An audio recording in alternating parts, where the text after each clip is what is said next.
प्रिय बंधुओं, आज फिर हम आपके साथ ऐप्स और टीवी चैनल्स के बारे में कुछ बात करेंगे।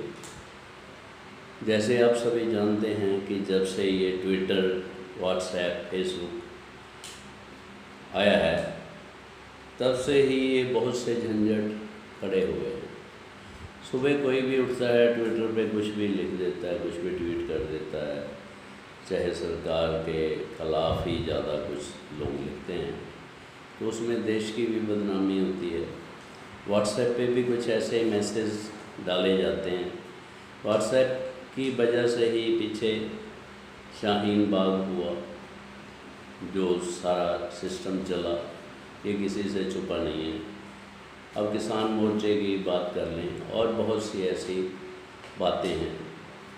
और ऐप्स का तो कुछ चलन ऐसा है, पता नहीं इसमें चलते चलते नीचे क्या अश्लील बातें आ जाती हैं। लोग अपने छोटे छोटे बच्चों को मोबाइल पकड़ा देते हैं, कोई टैब पकड़ा देते हैं, कोई यूट्यूब चला रहा है, कोई कुछ कर रहा है, जिससे आगे आने वाले समय में हमारे देश के बच्चों का भविष्य खतरे में हो सकता है। तो इस तरफ सरकार को भी और माँ बाप को भी थोड़ा ध्यान देना चाहिए और ख्याल रखना चाहिए। जैसे मैंने पीछे भी कहा था कि टीवी चैनल्स वाले भी बहुत सारे मसले उलझाने में सहयोग कर रहे हैं।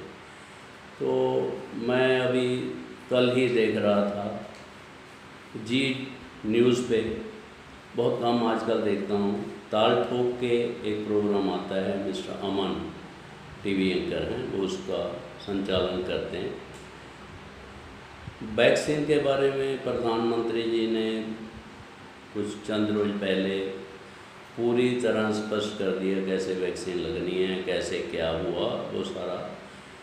लेकिन ना जाने इन चैनल्स वालों को क्या लगा हुआ है कि इसके बारे में विश्लेषण पता नहीं कैसे कैसे लोगों को बुला के करते हैं। मैं समझता हूँ वही बात है, जैसे सलीम तुम्हें मरने नहीं देगा नारकली और मैं तुम्हें जीने नहीं दूंगा, वही बात है। तो ये हर एक मुद्दे को जिंदा रखना चाहते हैं। उस दिन मैं देख रहा था कि अनुराग भदौड़िया, वो समाजवादी पार्टी के कोई प्रवक्ता हैं, वो अमन जी की तो बात ही नहीं सुन रहे थे, ना किसी की बात, और इतनी तेज़ी से बोल रहे थे, मुझे तो लगता था इस आदमी को हार्ट अटैक ना हो जाए। कि बात वैक्सीन की हो रही थी, भी राज्यों ने पहले क्या कहा, अब क्या कहा। वैसे तो ये चलना ही नहीं चाहिए जब स्पष्ट हो गया कि क्या विश्लेषण है, कभी आज तक पे, कभी इंडिया टीवी पे, कभी दूसरे चैनल पे। हर चैनल इसको एक मुद्दा मिल जाता है, पूरा दिन उसको चलाए रखते हैं। आज जितिन प्रसाद जी वो शामिल हुए बीजेपी में, तो ये आज भी और कल भी चलता रहेगा। न्यूज़ चैनल जब से ये पूरे दिन चलने लगे हैं, वही न्यूज़ आज भी हैं, कल भी हैं, दो चार न्यूज़ नहीं होती हैं, वो पूरा पूरा दिन चलते हैं। इस वजह से भी बहुत खराबी हो रही है, तो इनका कोई फ़ायदा तो निकलता नहीं है। तो इन सारी चीज़ों पे ध्यान देना चाहिए, तो ये बंद होना चाहिए।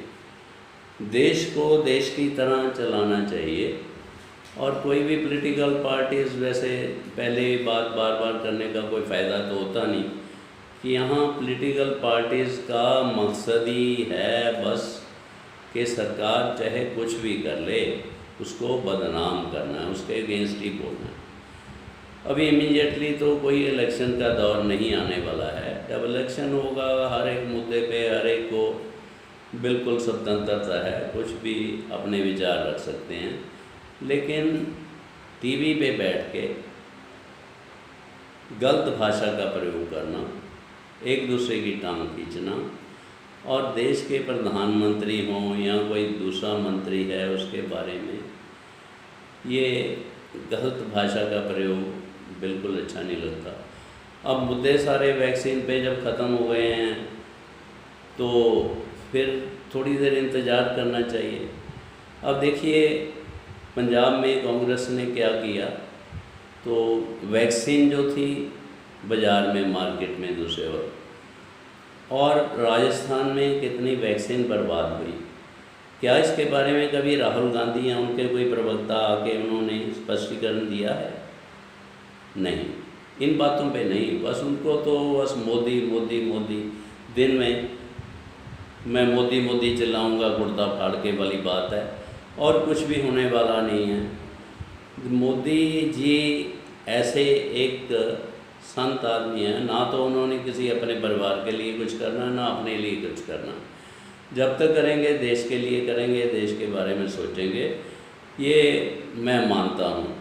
ये बात नहीं है कि मैं बीजेपी के बारे में ही बात करता हूँ। चंडीगढ़ में बीजेपी के मैक्सिमम काउंसलर्स हैं, तो उनके केस मैं अखबारों में भी लिखता हूँ और कभी कभी वीडियो भी डालता हूँ कि इतने साल में जितने मेंबर्स आए थे वो कुछ कर नहीं पाए। ऐसा ही देश की हालत है। आज तो ज़्यादा लंबी बात नहीं करेंगे, क्यों ये भी बर्दाश्त नहीं करता फेसबुक पे, तो छोटी सी वीडियो ही डालनी चाहिए। आज तो मेरा कहने का मतलब था कि ये जो चैनल्स हैं इनको थोड़ा कंट्रोल करने की बात है। चैनल्स वाले भी खुद सोचें, एक ही मुद्दे को सारा दिन ना चलाएं, तो थोड़ा सा संयम बरतें। और ये सारे जो ताल ठोक के दंगल, हल्ला बोल, आक्रमण, कुरुक्षेत्र, ये सब बंद होने चाहिए। इनसे कुछ निकलने वाला नहीं है। आप भी सभी विचार कीजिए, सभी आवाज़ उठाइए, तो इसका कोई ना कोई समाधान होना ही चाहिए। धन्यवाद। जय हिंद।